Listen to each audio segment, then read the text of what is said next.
फिर हमें समझना पड़ेगा सर ये मैटर है क्या। मैं आपको समझाने की कोशिश करता हूं। हमारा पूरा यूनिवर्स ना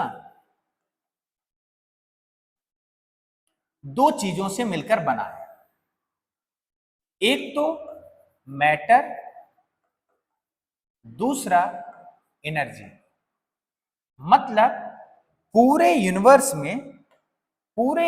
में मैटर और एनर्जी के अलावा कुछ भी नहीं है।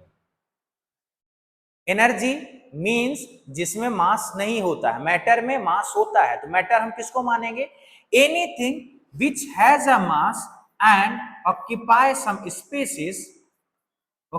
सम spaces is called the matter. Matter हम लोग उसी को मानेंगे जो जगह घेरता हो और उसमें क्या कर हो और मास हो, वजन हो, उसको हम लोग क्या मानेंगे? मैटर। सर एनर्जी से डिफरेंट है क्या? बिल्कुल डिफरेंट है। एनर्जी में मास नहीं होता, जबकि मैटर में क्या होता है? मास होता है। हमें पूरा का पूरा फोकस इस पे रखना चाहिए।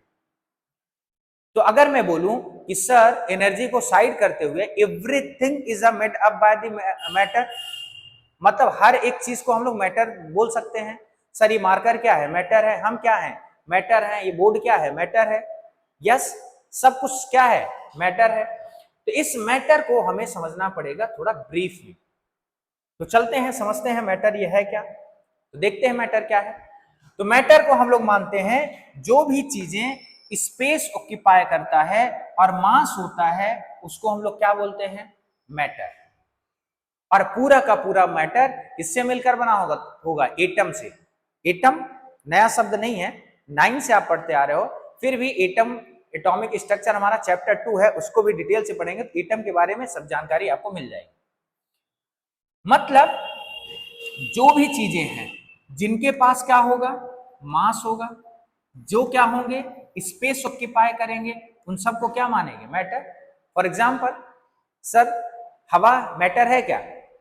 सोचो, बिल्कुल ये मैटर है, राइट। हवा क्यों मैटर है? क्योंकि हवा में भी क्या होता है? वजन होता है। आपने थोड़ा पढ़ा भी होगा 9th में, ऑक्सीजन का मास होता है। ऑक्सीजन का मास क्या होता है? 16। मतलब हवा में भी क्या होता है? ऑक्सीजन है, नाइट्रोजन है, कार्बन डाइऑक्साइड है, डस्ट पार्टिकल है, मतलब इन सब का क्या होता है? मास होता है। मास है, इसका मतलब ये क्या है? मैटर है, राइट। तो इस मैटर में क्या होता है? मास होता है, ये स्पेस ऑक्यूपाई करते हैं, और ये क्या होते हैं? एटम या मॉलिक्यूल से मिलकर बने होते हैं, और डिफरेंट स्टेट, सॉलिड, लिक्विड और गैस में ये क्या होते हैं? इस फेज में पाए जाते हैं। आगे बढ़ते हैं और हम समझते हैं nature of the matter. Simple है, इसकी कैरेक्टरिस्टिक्स हम लोग जानना चाहेंगे। Every matter behaves of its particle. जैसे matter is made up by the tiny particle. हर एक मैटर किससे मिलकर बना होगा? एटम या मॉलिक्यूल से मिलकर बना होगा। The particle are in the constant motion. जो भी पार्टिकल होंगे वो क्या होंगे? एक पर्टिकुलर मोशन में होंगे।